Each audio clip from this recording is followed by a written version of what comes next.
शुरू हो चुकी है सत्ता की रेस, साधे जा रहे हैं समीकरण, क्योंकि शुरू हो चुका है जनसंख्या के लिहाज से देश के सबसे बड़े सूबे का सियासी रण। क्या मुद्दे रहेंगे? विकास का मुद्दा हावी होगा या जातीय समीकरण जीत और हार का फैसला करेंगे? आपके विधानसभा क्षेत्र की पूरी पड़ताल 4 नॉर्थ 3 में। आज बात सिद्धार्थनगर की डुमरियागंज सीट की।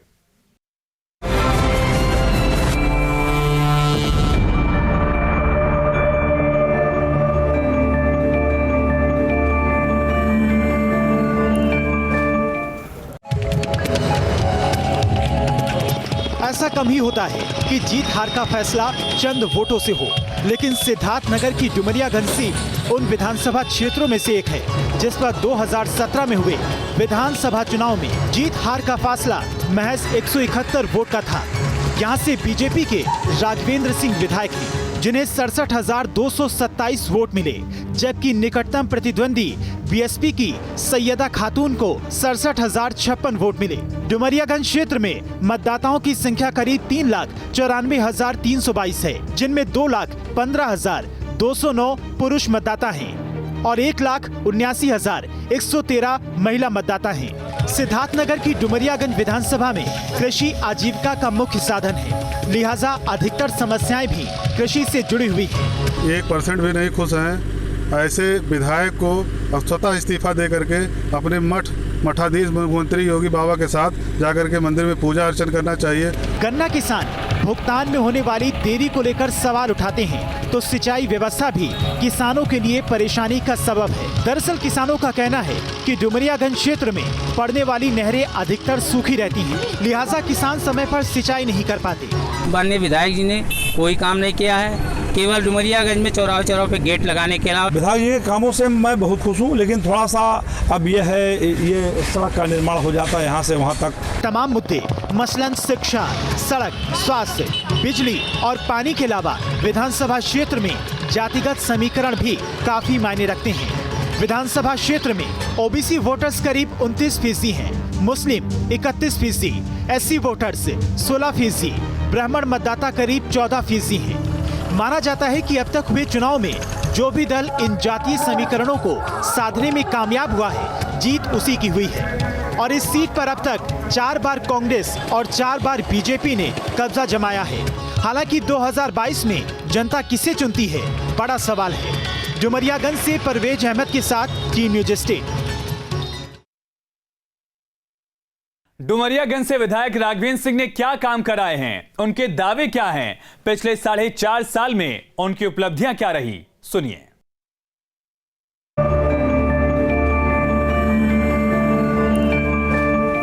इस कार्यकाल की सबसे बड़ी उपलब्धि। मेरे विधायक होने के पहले मुझे कोई सड़क नहीं मिली थी। कम से कम 450 करोड़ रुपए की लागत से पीडब्ल्यूडी की सड़कें मेरे विधानसभा में स्वीकृत हुई, जो पूर्वांचल में गोरखपुर को छोड़ दिया जाए तो सबसे ज़्यादा। बहुत बड़ा दुर्भाग्य है कि डुमरियागंज सबसे पुरानी तहसील थी, फायर स्टेशन नहीं था, हमने फायर स्टेशन बनवाना शुरू किया। डिग्री कॉलेज नहीं था, तिगड़वा में डिग्री कॉलेज बनना शुरू किया। बहुत बड़ा दुर्भाग्य कि डुमरियागंज में बेटियों को पढ़ने के लिए कन्या इंटर कॉलेज नहीं था, वो भी हमने स्वीकृत कराया है, जल्दी काम शुरू हो जाएगा। सबसे बड़ी उपलब्धि हमारे कार्यकाल की, पूरे जिले की उपलब्धि हम लोग संयुक्त रूप से प्रयास करके देखते हैं तो जिले में माधव प्रसाद त्रिपाठी मेडिकल कॉलेज। लोग दोबारा आपको वोट क्यों दें? जनता क्यों वोट दे, ये कल हमारे मुख्यमंत्री जी के कार्यक्रम में दिखा दिया कि अगर हम पर विश्वास ना होता तो इतनी बड़ी संख्या में जो हमारी परीक्षा पूज्य योगी जी ने लिया था कि हमने डुमरियागंज के विधायक के लिए भेजा था, उसने सिद्ध कर दिया। लाखों की संख्या अंदर और बाहर मिला करके, अब उसे हमें बताने की जरूरत नहीं, जनता का आशीर्वाद मेरे साथ है। इस बार जीते तो क्या करेंगे? इस बार जीतेंगे तो बहुत बड़ी बड़ी हमारे पास योजनाएं। सबसे बड़ा योजना अमरगढ़ शहीद स्थल, जो पूरे डुमरियागंज नहीं, सिद्धार्थनगर नहीं, पूरे प्रदेश के बुजुर्गों का, पूर्वजों का सम्मान। अमरगढ़ शहीद स्थल जलियांवाला कांड के बाद सबसे बड़ा आज़ादी की लड़ाई डुमरियागंज में लड़ी गई, वहाँ पे अपने पूर्वजों को सम्मान दिलाना।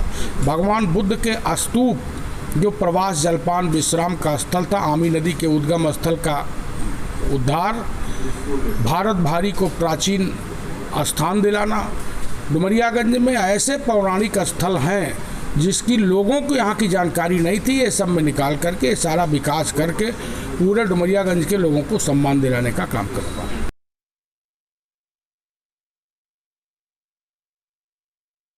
हालांकि विपक्ष का कहना है कि क्षेत्र में पिछले 4.5 साल में कोई काम नहीं हुआ है।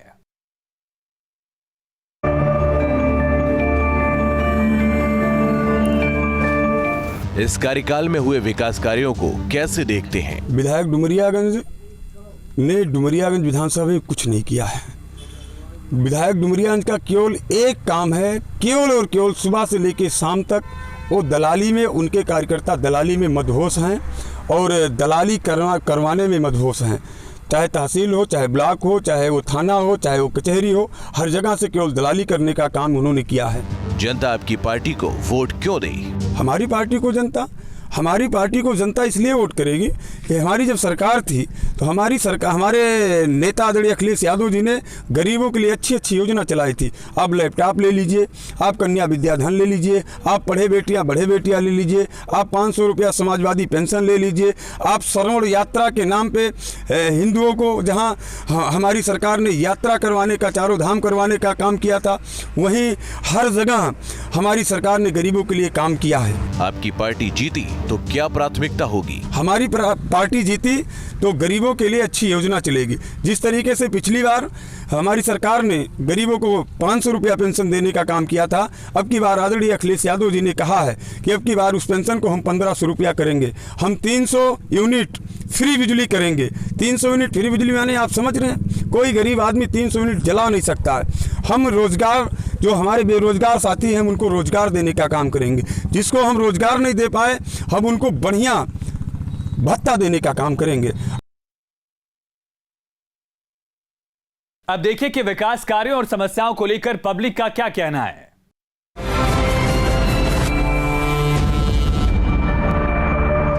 क्या इलाके में हुए विकास से आप संतुष्ट हैं? हाँ, विधायक जी ने इस क्षेत्र के लिए बहुत अच्छा विकास किया है और जब से देश आज़ाद हुआ, जब से आज तक विकास नहीं हुआ था यहाँ, लेकिन विधायक जी के आने की वजह से जो है यहाँ गौशाले का निर्माण हुआ है और कई जगहों पे सड़कों का निर्माण हुआ है और एक क्या नाम है इंजीनियरिंग कॉलेज भी का निर्माण करने के लिए वो तत्पर हैं। डुमरियागंज में माननीय विधायक जी ने कोई काम नहीं किया है। केवल डुमरियागंज में चौराहे पे गेट लगाने के अलावा विकास कार्यों ने कोई सड़क बनाया, न स्कूल बनाया, न अस्पताल बनाया। बहुत अच्छा काम किया है, बहुत सारी सड़कों को बनाया है, कुछ सड़कें बन भी रही हैं। डुमरियागंज में विकास के नाम पे विधायक जी ने अगर 100 मार्क्स में से देखा जाए तो -10 नंबर भी देना उचित होगा डुमरियागंज विधायक जी को, क्योंकि डुमरियागंज विधानसभा में आप भी आए होंगे अगर चल करके, सड़कें आपको दिखी होंगी, विद्युत व्यवस्था दिखी होगी, शिक्षा की कोई व्यवस्था नहीं। स्वास्थ्य में कोरोना काल में देखा है डुमरियागंज में लोग ऑक्सीजन के बिना मरे हैं।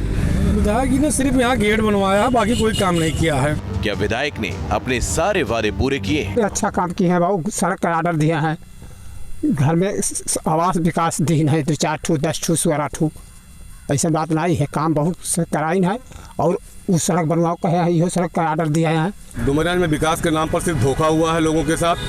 डुमरियागंज में कहीं विकास दिखाई नहीं दे रहा है। पूरे विधानसभा क्षेत्र के अंदर सिर्फ विधायक जी ने गेट बनवाया है। अरे बहुत बदलाव आज तक जो है, जब से देश आज़ाद हुआ, जब से बदलाव कभी नहीं आया था, लेकिन इन्होंने इस कार्यकाल में 2 साल तो कोरोना खा लिया, लेकिन जितना समय हुआ उस कार्यकाल में इन्होंने बहुत सा काम करवाया है। बदलाव के नाम पे डुमरियागंज में कुछ भी नहीं दिख रहा है। जो पूर्व की सरकार हमारे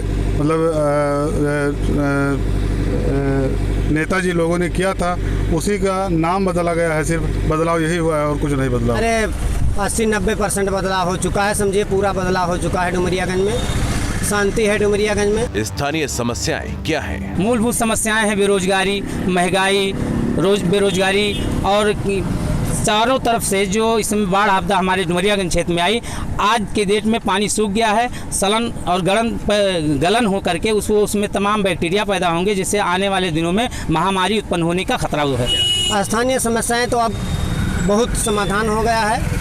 अभी बाढ़ वाला है तो बराबर होता रहता है, इसमें कोई दिक्कत नहीं है। बाढ़ आएगी उसका समाधान होगा। स्थानीय मूल समस्याएं सड़क, शिक्षा, स्वास्थ्य, ये 3 मूलभूत जरूरतें हैं। इन पिछले 5 साल में एक भी अस्पताल नहीं बनाया गया डुमरियागंज में। दिक्कत कुछ नहीं है, कुल आराम है सब।